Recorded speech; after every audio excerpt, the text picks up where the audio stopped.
muri yeZimbabwe tinokuchingamidzai zvekare kune chimwe chirongwa pano paZim Facebook Secrets and Confessions. Tadzoka zvekare nemamwe mamessages. Message yedu yekutanga yakamira sekudai so: hanzi makadi zvenyu mukoma, ndinokumbirawo kuti munge muchindiposterawo nyaya yangu makaviga chitupa changu. Ininiwo ndauya pano ndine confession yangu iyo yandinayo. Confession yangu mukoma yakamira sekudai so: ininiwo ndakasangana neimwe mbinga. Basa rangu randinoita mukoma, ndinoitawo basa rekutengesa mushop. Saka nerimwe zuva ndakaenda kunoona cousin sister yangu. This was last month mukoma. Ndanzwa nekungobuda ropa risingaperi. Handizivi kuti watova urwere here kana kuti achiri maperiods mukoma. Mwedzi wose kubva zvandakarara nayo mbinga iyi, kubva zuva randakatanga kurara nayo mbinga iyi, ndiri kungoenda kumaperiods. Ndakamboenda kuchipatara vakabva vanditi hanzi ndiri kungoita heavy bleeding chete, but after 1 week of heavy bleeding, the second week ndikadzokera zvekare. Nesi avo mukoma vakandibatsira, vakandita imwe rafu, vainge vaine utsinye vachitoita sekunge vainge vakagarwa nemweya mukoma. Vakatoramba kundibatsira kana kutondirifeya kune mamwe madoctors epachipatara ipapo, vakatondituka mukoma. Saka ndakangobva ipapo nditori confused kuti saka ipapapa chavanga vachinditukira chimbori chii. Saka nesi ivavo I think kuti vainge vakatogarwawo nemweya, because sandivo chete munhu akandiita rafu mushure mekunge ndaenda kwaari kuti ndinge ndichibatsirwa. After ndabva kukliniki kuya, ndakabva ndachizoenda kune vamwe madzibaba avo vandaitofungidzira kuti vanokwanisa kutondibatsira, but madzibaba ava zuva rekutanga ndakasvika vasipo. Zuva renumber 2 ndikadzokera zvekare kuya, ndikasvika vasipo. Zuva renumber 3 pandakazodzokera kwamukoma, ndakashaudwa nemukadzi wavo akanditi, kasi uri kuda murume wangu, ko ingawani zvauri kungoramba uchingodzoka ndichikuudza kuti vakaenda kuguruve, hatizivi kuti vanodzoka rini, but nekuda kwenhamo yangu ndakadzokera zvekare. Saka musi uyo wandakazodzokera kwomukoma Nashi pakaitika chiitiko chimwe chakandishamisa mufunge zvenyu. Saka ndakati ndakatomirirawo kuti vange vachindibatsira. Tainge tisina hedu kuwanda pamba pavo, saka vakabva vachizoti apo pavainge vava kuda kutanga kundishandira, kwava kutanga kunetsana nemukadzi wavo mukoma. Mukadzi wavo akauya akavabvutira mbiya, akabva ati kwavari, iri hure iri harisi kuzoshandirwa pano, ngaritsvake kumwe kwekuenda nekuti riri kuda kunditorera murume wangu. Vakatanga kunetsana mukoma pamberi pangu apa ndainge nditori pakrawa pavo, vachinetsana, vachidzipana, vachirwira mbiya iya. Saka mukadzi wacho akazongoramwa, but madzibaba vakazondibatsira, but ndakaona kuti ndainge ndava kutongobatsirwawo hangu, but munhu pfungwa dzake dzainge dzatova somewhere else. Ndakapiwa minamato iyoyo haina kana chayakambobatsira. Saka ndichiri pakati pekutsvakawo vanhu vanokwanisa kundibatsira. Ininiwo ndinogara kuEpworth. Handizivi kana muine vamwe vanhu vamunoziva kana kuti n'anga kana kuti maprofita avo vanowanikwa kuno kuEpworth. Ndinokwanisa hangu kuti ndinge ndichiendako ikoko. Ndiri kuzvidemba mukoma kuti dai ndisina kumbogara ndakabvuma pandakapfimbwa nembinga iyo yandakasangana nayo paTrablus. Saka zvakaitika mukoma Nashi ndezvekudai, ndakaenda ndikanoona cousin yangu. So ndo pandakabva ndachizotanga kutaura nembinga iyi. Yakauya pashopu ipapo apo panoshanda cousin sister yangu, akabva andikumbira mafone numbers. Ndainge ndisingadi kumupa mafone numbers angu, but cousin sister yangu akabva anditi, iwe ipa munhu mani mafone numbers. Ndokubva tachizotanga kutaura. Akandipfimba paWhatsApp.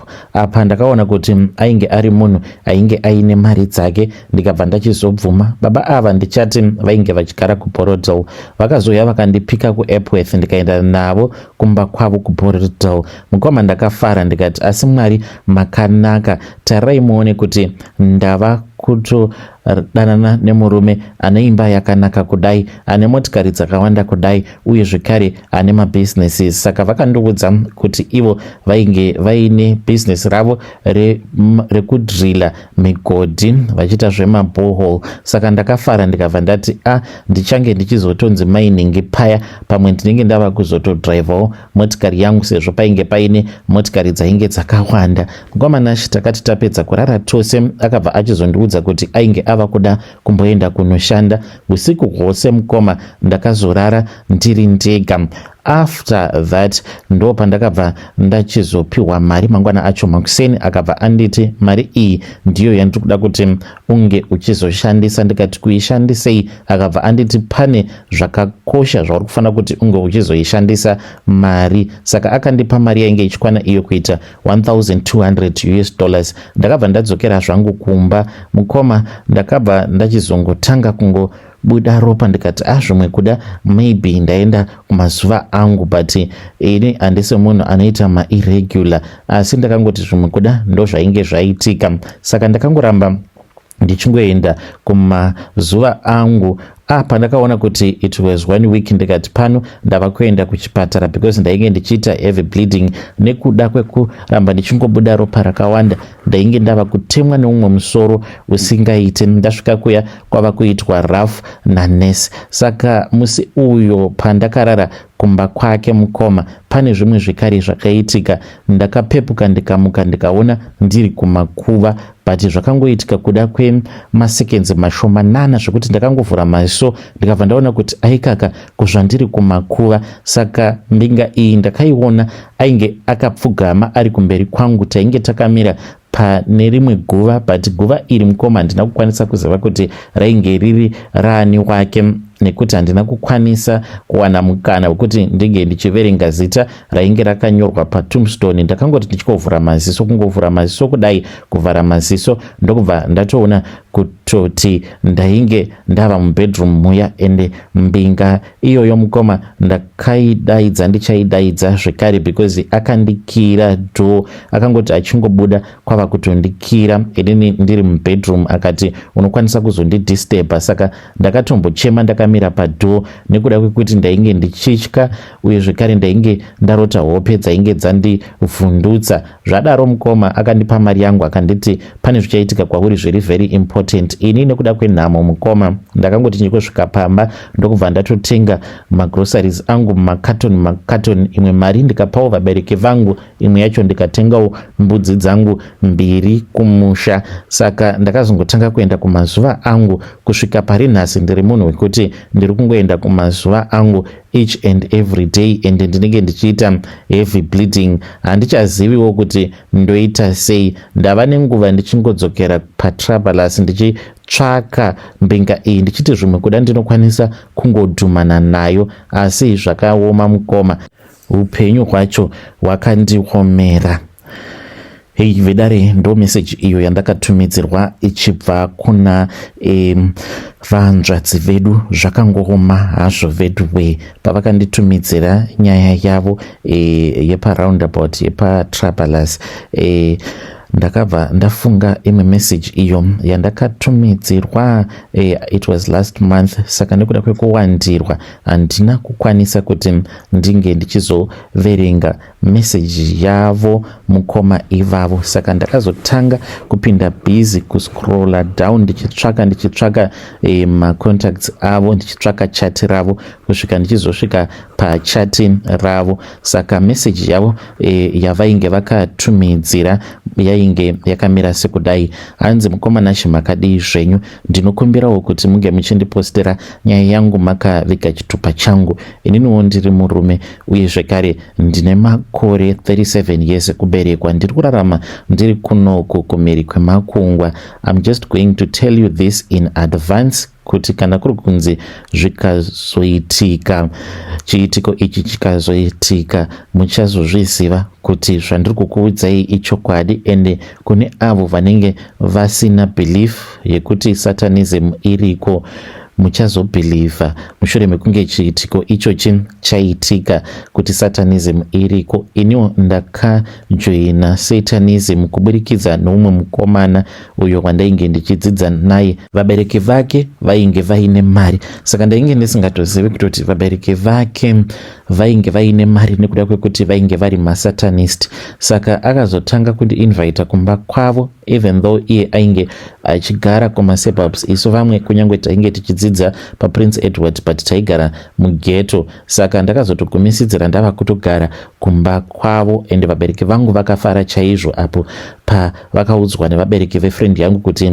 ndainge ndichazobhadharirwa school fees, ndainge ndava kutoita sekunge ndainge ndiri mwana kwavo. Saka mukomanashi ndakatanga kuona kuti baba vake vainge vari munhu aibata-bata. Nerimwe zuva vakabuda vachiti kune kwavainge vachida kuenda, but takazoti takarara ndakavaona mukomanashi vainge vasina kana kupfeka. Vakapinda murumu matainge tiri, even though tainge takakiya door, vakapindamo vakabata hari, vakauya vakagadzika hari iyi kumakumbo kwemubhedha, ndokubva vachizoigadzika zvekare pakati pedu. Vakangoigadzika kumakumbo but pari pakati pedu vakabva vatanga kutaura zvavakataura, ndokubva vachizobuda vakangonyangarika. Handina kuona kuti vakabuda sei murumu matainge takarara. Saka ndakabva ndachizoudza friend yangu, akanoudza baba vake. One day ndakadaidzwa mukoma, vakazondibudira pachena kuti ivo nyangwe zvavo vainge vachienda kuchechi but vainamata umwe mwari, uyo mwari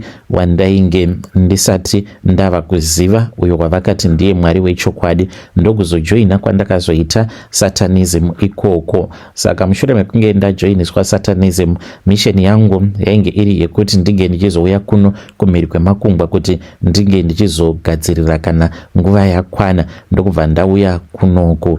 Saka pane chiitiko chichaitika paroundabout mukoma, pachaitika imwe accident inotyisa ichavhundutsa vanhu vakawanda. Saka accident iyi ichakonzereswa neumwe mukadzi uyu ndewechikuru, asi mukadzi uyu iye haatozvizivi kuti musatanist, nekuti kune vamwe vedu avo vanenge vatori masatanic agent but vasingatozvizivi. Saka nguva yake yekuti ange achifa yakwana, because kana uri musatanist penyu hwako hunoita zvokuzongobvutiwa kuitira kuti usazowana mukana wekuti unge uchizotendeuka. Isu kufa kwedu kwatinoita hatimbotangi tarara panhovo yerufu uchirwara, nekuti mwari wedu haadi kuti tinge tichizowana mukana wekuti tinge tichizotendeuka. Saka tinongofa rufu tichiita zvekubvutiwa. Unokwanisa kungoti uchingodhiraivha wotobvutiwa paya wobva watofa, nekuti tinenge takatotengesa masouls edu kuna Satani. Saka haadi kuti tinge tichizotanga tarwara. Unotya kuti tirere panhovo yerufu, kudaro unokwanisa kuzokumbira mwari wako ruregerero, then wobva waregererwa uchinofa uchiendawo kudenga. Iye akatarisira kuti unofanira kuti unge uchizoenda kugehena sezvo unenge wakatengesa soul yake kwaari. Saka mukadzi uyu iye mazuva ake ekurarama pasi pano pezuva akwana. Saka achapinda mumotikari, iyo motikari yaachapinda mairi ichakonzeresa accident, iye ndiye achakonzeresa accident. Saka vamwewo vanenge vari mumotikari imomo vachafira mhosva dzisiri dzavo, nekuti iye ari kufanira kuti ange achizofa, ende mukunofa kwake kwaachaita kuchava nekudeuka kweropa rakawanda. Muri yeZimbabwe ndo message iyo yandakatumidzirwa ichibva kuna mukoma vedu. Zvakangooma hazvo vedu we. Message iyi mukoma vedu vakaitumidzira, this was a long time, nekuda kwekuti ndanga ndiri busy ndichigadzira chiapplication mamwe maconfessions ndanga ndisati ndatokwanisa kutomaverenga. This was even before the terrible accident that happened, but ivo vakati hanzi accident iyi ichaitika, hanzi ichaitika paroundabout. Accident iyi vari kuti hanzi paichaitika ichashamisa vanhu vakawanda, uye zvekare hanzi accident iyoyo ichakonzereswa neumwe mukadzi uyu hanzi iye musatanist, haatozvizivi kuti musatanist akajoiniswa satanism nekusaziva, saka nguva yake yekuti ange achizofa yava kuda kukwana.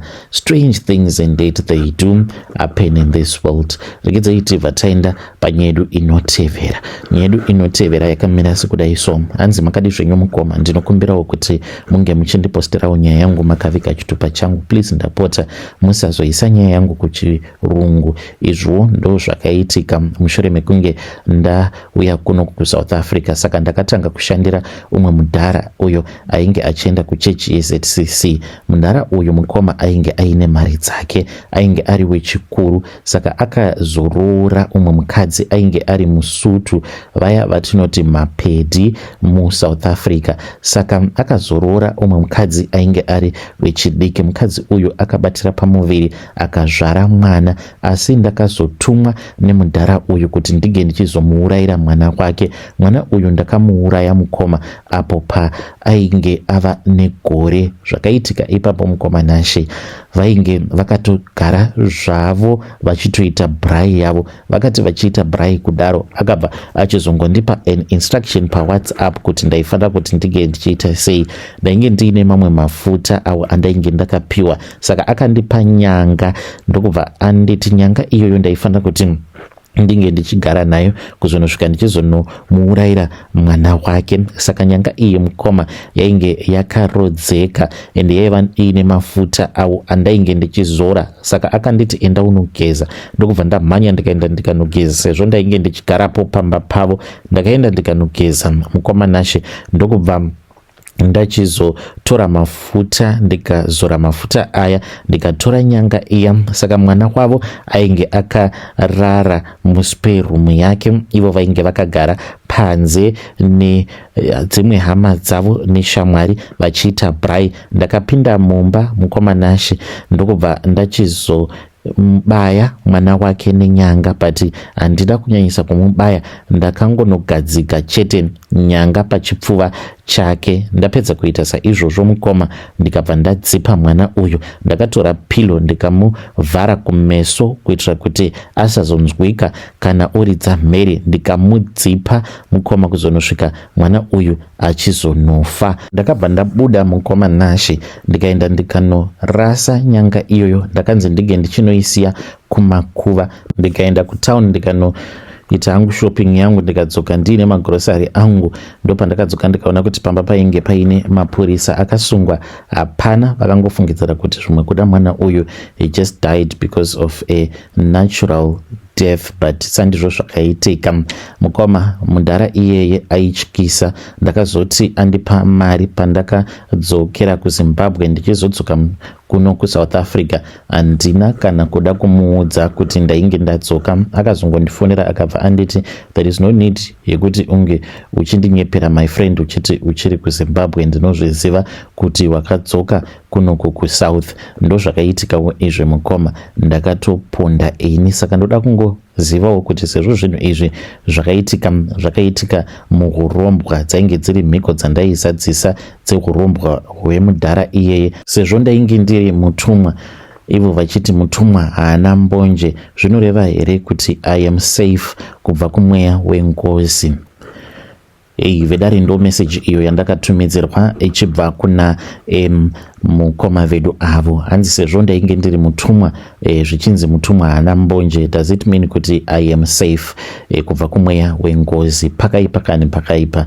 Ngatizamei kuti tinge tichitaura navo mucomment section. Strange things indeed they do happen in this world. Makatoponda kaimi, zvinoreva kuti ngozi kana kuri kunzi ikamuka, ngozi inotongokutevererai nekuda kwekuti makaponda. Ngatizamei kuti tinge tichitaura navo mukoma vedu ava mucomment section. Ngatisanganai zvekare mune zvimwe zvirongwa zvinotevera.